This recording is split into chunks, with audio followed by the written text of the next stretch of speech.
morning. I'm Clarence Angel. I'm Rocky the Angel. Welcome to the Angel News Network.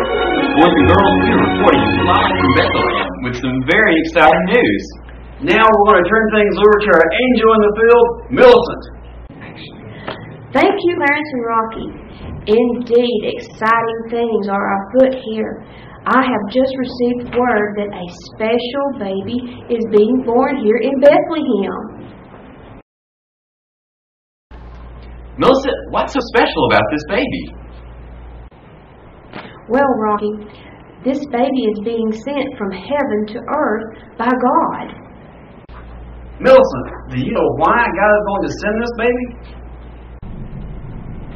Yes, Clarence.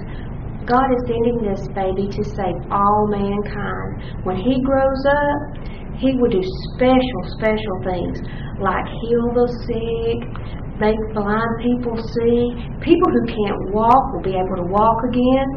Isn't that wonderful? Oh, Melissa, that is exciting news. Please keep us updated.